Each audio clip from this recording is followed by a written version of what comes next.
So on behalf of Thorzak777 and myself, Fortune Cookie 45 LC, this is another chapter of the video book on the versatile and capable 44 Special. And we're moving into hunting loads today, the full house hunting loads, of course. And the bullet we're going to use is the Hornady 225 grain FTX polymer tip jacketed bullet. So in order to accomplish our job today, central would be our reloading press. And this happens to be a Forster coax, but you can use the press of your choice. And of course, a little bit of 3-in-1 oil to help lubricate the rams, and that's always a good idea. Now for reloading data, since we're using Hornady FTX bullets, I've got the Hornady reloading manual, but to back it up, we got the Lee and also the Lyman reloading manual. Very important to have published reloading data. For this project, since we're loading powerful ammunition, every charge will be weighed, either in our RCBS Model 510 balance beam, or what we're going to do in this case is use our trusty Hornady automatic powder dispenser. Notice that our sensitive powder scales are kept on a table separate from the bench. And this is so vibrations from the reloading bench do not get onto our powder scales. So for this job, we're not going to use our handy Lee auto drum powder measure, but then some nice reloading dies. These happen to be 44 Russian reloading dies with a Lee factory crimp die for the 44 Special 44 Magnum, and you can use it for the 44 Russian also. So the reloading die set, very important. Some other items that you'll need are a set of calipers. Those happen to be Frankfurt Arsenal, a nice powder funnel, that's an old Texan, and then at least one reloading tray. I happen to have here 2 Flambeaus from the 1970s, and they're unique because they will actually load 60 rounds. And that was important for the sport of PPC shooting that was popular back in those days. Now then, you also need some nice boxes to hold your finished ammo.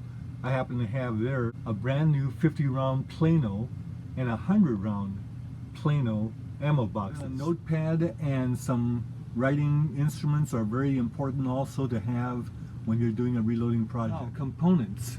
Of course, you'll need your Hornady FTX bullets. These are the 225 grain 44 cal. And very interesting, you'll need a Hornady bullet seating stem for the FTX, but they make it so that it'll fit Lee dies. That's really amazing. A cup of brass, happens to be Starline 44 Special, brand new. Tula large pistol magnum primers, or the primers of your choice. Now, propellant, 2400 powder. This happens to be Hercules, but the current manufacturer is Alliant. Now this can be ignited with standard primers, but I'm going to use the Magnum because that's what's specified, at least in the older loading manuals. So problem, we can't find FTX load data for the 44 Special, not even in the Hornady book. You would think they would have some because it's their bullet.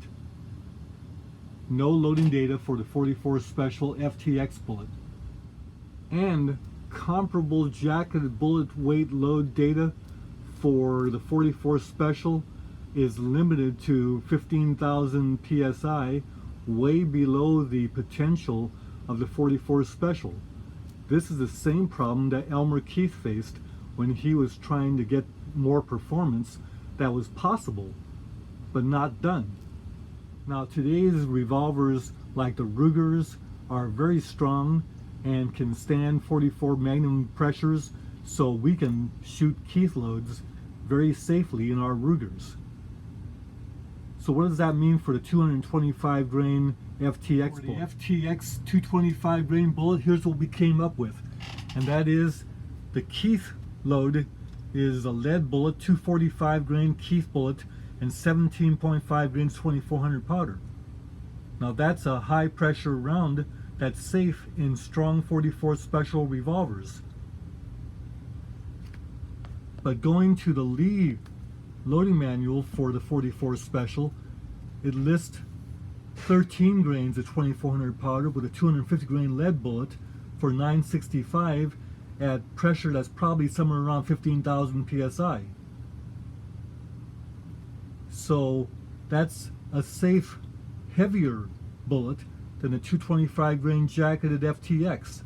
Plus, Ken Shackleton helped me out by looking up in his ballistics program by NECO a 225 grain jacketed FTX and 13.5 grains of 2400 powder should be fine. We're going to start at 12.2, and that's what he recommends, starting at a lower reduced load, and check that for safety before going to 13.5. So we're going to go ahead and load 13.5 grains of 2400 powder with the FTX bullet. We're going to save time by fast forwarding through our sizing process with our sizing die, and then our priming with the priming system on the coax. And now we've got the neck expander mouth flaring die adjusted to give the right amount of flare, so that we've gotten to this point. We've gotten the cases resized, primed, and neck expanded mouth flare. As you see here, we're ready to powder charge. For newer reloaders, there are plenty of videos that I have up on the use of the sizing die and the neck expanding mouth flaring powder through charge die. Here's our Hornady dispensing 12.2, the starting load for the 2400 powder. We go ahead and pour that into a case. Now this, of course, is the Lee cedar die. We're going to take the cedar stem screw out, and then we're going to drop the cedar stem actually that's inside there. It looks like this. We're going to take that out, then put the Hornady FTX cedar stem in, and then replace the cedar stem screw. So here's the Hornady FTX stem going in, and then we replace this stem screw. Now with this system of immediately putting a powder charge into a case and then putting a bullet right on top and seating that bullet right away, while the Hornady dispenser is dispensing another charge. Now I'll go ahead and seat this right away so that every one is seated as soon as the powder charge drops through. You're not going to get a case that doesn't have any powder.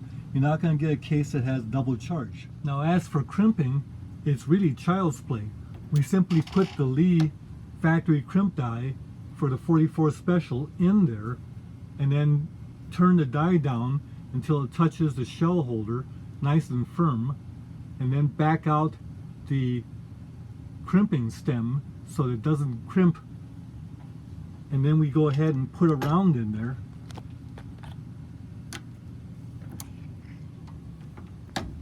Like that, and there's no crimping because we back this out. Then we want to crank this down until the crimping stem touches the mouth of the case, and we've done that. So then the next step is to add the amount of crimp we want.